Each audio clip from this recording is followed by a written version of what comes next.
डीडवाना राजस्थान के नगरीय विकास मंत्री झाबर सिंह खर्रा डीडवाना दौरे पर रहे। इस दौरान वे नागौर जाते समय कुछ देर के लिए डीडवाना रुके थे।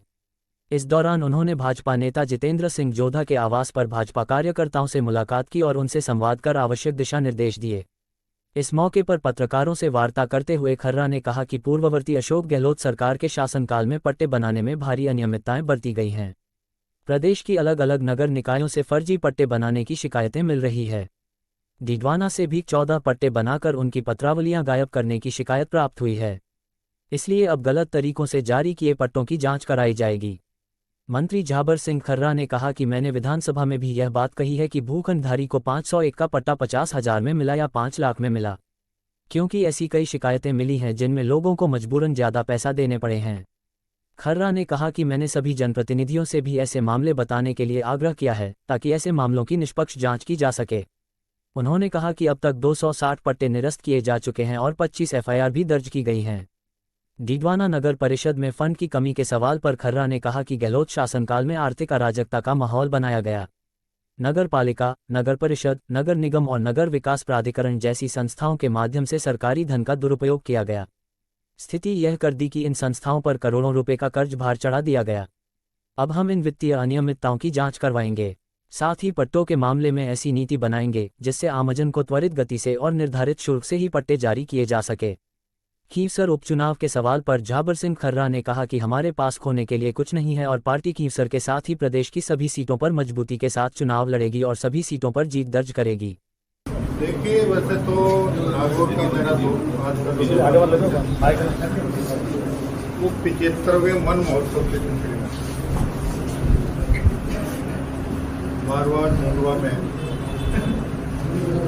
श्री वीर तेजाजी महिला शिक्षण संस्थान के प्रधानमंत्री के आह्वान पर एक माँ के नाम अभियान का दौरान लगाया गया। इसके अलावा राज्य में नागौर के कार्यकर्ताओं से भी मिले हैं और बाकी इलाके के कार्यकर्ता भी मिले थे।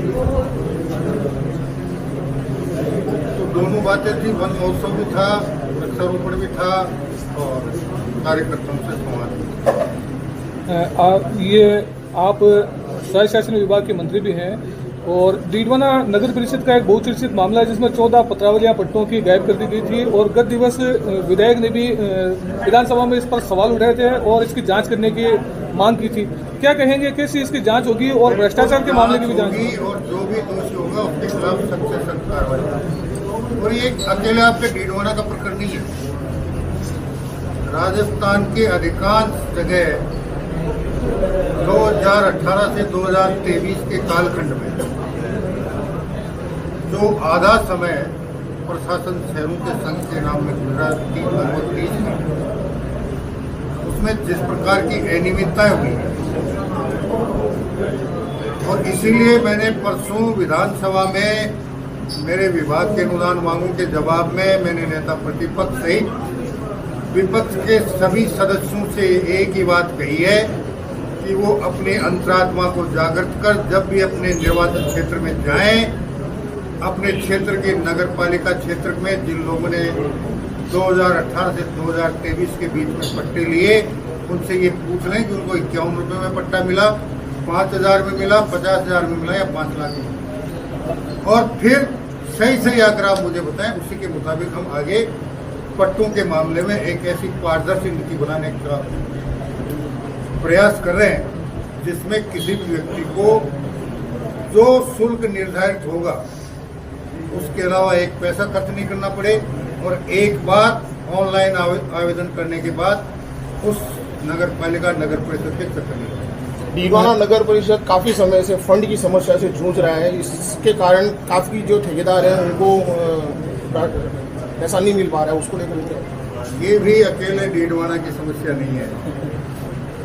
लगभग 70% नगर पालिका, नगर परिषद, नगर विकास न्यास, नगर निगम और विकास प्राधिकरण का जिस प्रकार से 2018 से 2023 के कालखंड में आर्थिक अराजकता का माहौल बनाया गया, उसका दुष्परिणाम यह है कि इन संस्थाओं की जितनी आमदनी है, उसको देखते हुए कुछ संस्थाओं पर तो आने वाले 5 साल तक भी वो अपने कर्जे का भार नहीं उतार सकती, जो लोगों का ठेकेदारों को।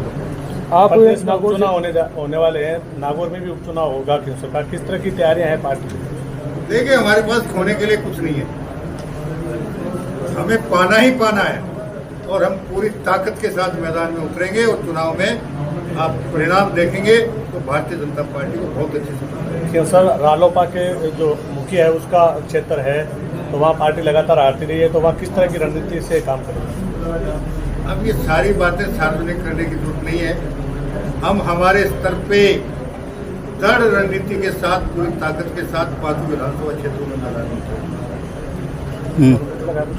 सोनो पूछो।